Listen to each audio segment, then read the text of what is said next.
इस चेहरे को तो आप पहचानते ही होंगे। ये हैं गुजरे जमाने के शानदार एक्टर सुधीर, जिनकी कहानी मैं आज आपको सुनाने जा रहा हूं। सुधीर का फिल्मी सफर कैसा रहा और अपनी जिंदगी के आखिरी दिनों में सुधीर को आखिर क्यों इतनी तकलीफ हुई। क्या उन्होंने जिंदगी में कुछ गलतियां की थी या वो जिंदगी को सही से समझ नहीं पाए थे। आज यही सारी कहानी हम आपको सुनाने जा रहे हैं।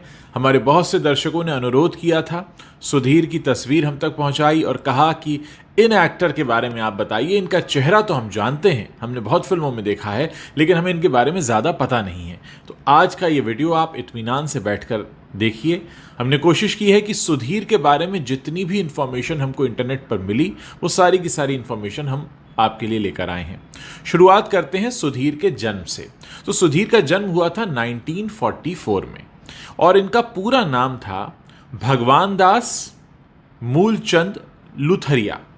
लेकिन 60 के दशक में जब इनकी एंट्री फिल्मों में हुई तो उन्होंने अपना नाम बदल कर रख लिया सुधीर। ये नाम छोटा भी था और इस नाम से कोई और एक्टर था भी नहीं। अब पहली दफ़ा ये नज़र आए साल 1962 में, यानी 1962 में रिलीज हुई फिल्म प्रेम पत्र में। यह फिल्म निर्देशक बिमल रॉय ने बनाई थी, दी बिमल रॉय, और इस फिल्म में लीड रोल में शशि कपूर और साधना थे। सुधीर साहब इस फिल्म में एक कॉलेज स्टूडेंट के किरदार में दिखे थे।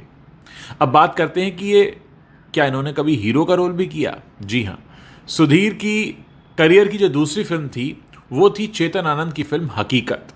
ये फिल्म 1964 में आई थी। अपने शुरुआती दोनों फिल्मों में सुधीर सपोर्टिंग एक्टर के किरदारों में दिखे थे, लेकिन इसके बाद जो फिल्म आई 1968 में, इस फिल्म का नाम था एक फूल एक भूल। इसमें ये पहली दफ़ा बतौर हीरो नजर आए। इस फिल्म को उस दौर के जाने माने डायरेक्टर प्रोड्यूसर केदार कपूर ने बनाया और फिल्म में इनकी हीरोइन थी ज़ेब रहमान। अब इस फिल्म में मुमताज़, हेलन, चमनपुरी, मदनपुरी, देव कुमार और केएन सिंह जैसे उस दौर के दिग्गज सितारे काम कर रहे थे। बतौर हीरो इनकी अगली फिल्म थी उस्ताद 420, जो कि इसके अगले साल यानी 1969 में रिलीज हुई। अब आपको बताते हैं कि ये धीरे धीरे कैसे हीरो से विलन बन गए। असल में ये भी कहा जाता है कि एक बड़ी ख़ास बात यह है कि सुधीर जब फिल्मों में हीरो बन रहे थे तब मोहम्मद रफ़ी और मुकेश जैसे महान गायकों ने इन्हें अपनी आवाज़ दी थी। यानी इनकी फिल्मों में जब ये हीरो बनते थे तो मोहम्मद रफ़ी और मुकेश इनके लिए गाने गाते थे और इन पर फिल्माए गए कुछ गाने उस ज़माने में हिट भी हुए थे।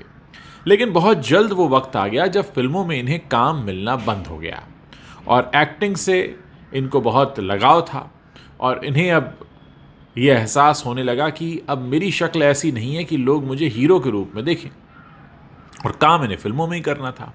इसीलिए इन्होंने बतौर विलन अब फिल्मों में काम करना शुरू कर दिया। बतौर विलन अगर हम बात करें तो इन्होंने शान में काम किया, हरे रामा हरे कृष्णा में काम किया, खोटे सिक्के, मजबूर, मेरा गांव मेरा देश, धर्मात्मा और शराबी जैसी फिल्मों में ये नज़र आए थे।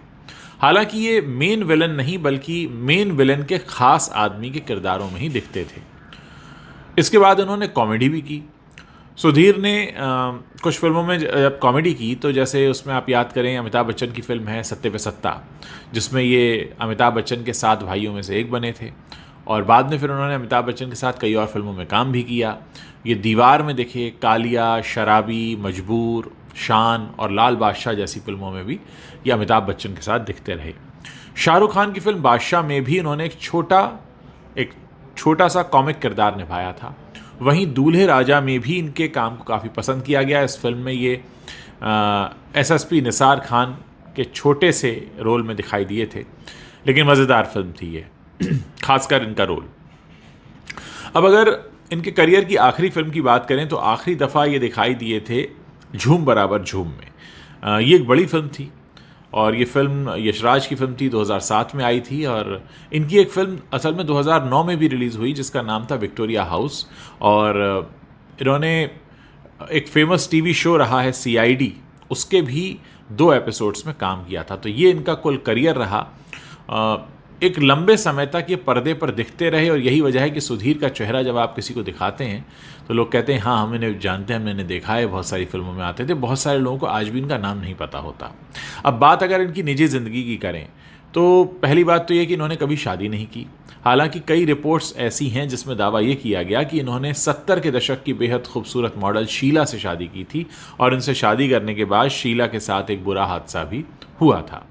इन रिपोर्ट्स में यह भी दावा किया जाता है कि शीला सुधीर की पत्नी थी और एक रात 3 लोगों ने शीला के साथ गलत काम किया था। हालांकि इन रिपोर्ट्स में कितनी सच्चाई है ये कहा नहीं जा सकता, क्योंकि सुधीर को जो जानने वाले हैं उन्होंने कभी नहीं बताया कि सुधीर शादीशुदा थे।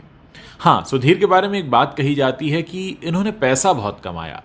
सुधीर को रेस पर पैसा लगाने का, जो घोड़ों पर पैसा लगाते हैं, उसका बड़ा शौक था और इनकी किस्मत इनका काफ़ी साथ भी देती थी। इन्होंने फिल्मों से कमाए पैसे को रेस में लगाकर खूब पैसा कमाया। मुंबई में इनके पास अच्छी खासी प्रॉपर्टी रही, अच्छा खासा बैंक बैलेंस हुआ।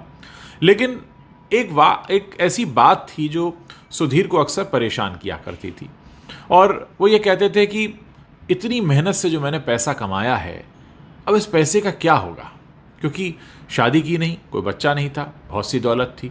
तो अक्सर वो अपने दोस्तों से जब बात करते तो इस बात का जिक्र ज़रूर उनके ज़ुबान पर आता था कि मैंने इतना सारा पैसा कमा लिया है, अब इस पैसे का मैं क्या करूं, कोई है नहीं जिसको मैं दे सकूं, और शादी नहीं की थी, परिवार नहीं था।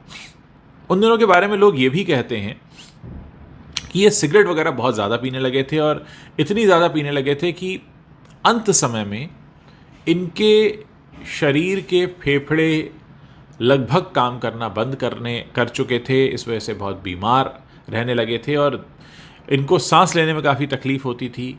कई बार वो घंटों खांसते रहते और उनके आसपास के लोग उन्हें संभालने की कोशिश करते। डॉक्टर्स को दिखाया, इलाज भी चला, तबीयत काफ़ी ख़राब रहने लगी। फिर 12 मई 2014 12 मई 2014 के दिन सुधीर इस दुनिया को छोड़कर हमेशा के लिए चले गए। अफसोस की बात यह है कि उनके आखिरी वक्त में उनके साथ कोई था नहीं। पास में उनके बेशुमार दौलत तो थी, जायदाद थी, प्रॉपर्टी थी, बहुत सा धन था, लेकिन आप खुद सोचिए ना कि एक इंसान जिसकी जान निकल गई, उसके लिए उस प्रॉपर्टी का क्या मोल है, उसके लिए उस जायदाद का क्या मोल है। तो बस यूं ही इस दुनिया को वो रुखसत कर गए। और उनके जो जानने वाले हैं, उनके जो दोस्त हैं, वो एक बात कहा करते हैं कि सुधीर अपने दोस्तों से जब घिरे होते थे तो एक बात कहते थे कि दौलत से दुनिया की हर चीज़ खरीदी जा सकती है, लेकिन दौलत से कभी सच्चा प्यार और अपनापन नहीं खरीदा जा सकता। तो दोस्तों, ये हमें उनकी ज़िंदगी से सीख मिलती है। बहुत सारे लोग होते हैं पैसे को बड़ी इंपॉर्टेंस देते हैं, पैसे के पीछे बहुत भागते हैं, पैसा पैसा पैसा करते रहते हैं, लेकिन आप सोचिए कि अंत समय में अगर आपके पास कोई नहीं है और पैसा बहुत सारा है तो क्या करेंगे। और लोगों को लगता है कि पैसे से खरीद सकते हैं, लेकिन ऐसा होता नहीं। पैसे से सब चीज़ें नहीं खरीदी जा सकती, कुछ चीज़ें खरीदी जा सकती हैं। आप बिस्तर खरीद सकते हैं, नींद नहीं। खाना खरीद सकते हैं, भूख नहीं। और आप नींद की गोली खा के सो सकते हैं, लेकिन वो जो सुख और चैन आराम आता है जब आप मेहनत की थकान के बाद आप सोते हैं, तो इन सारी चीज़ों का कोई मोल नहीं है। इन चीज़ों को आप पैसे से नहीं खरीद सकते। बहरहाल, जो लोग सुधीर की ज़िंदगी के बारे में जानना चाहते थे, उनके लिए मैंने कहानी पेश कर दी है। कहानी अच्छी लगी हो तो इसे अपने दोस्तों के साथ शेयर कीजिएगा और मुझे बताते रहिए आगे कि आप और किन शख्सियतों की कहानियाँ सुनना चाहते हैं। मैं उनकी कहानियाँ आपके लिए लेकर आता रहूँगा।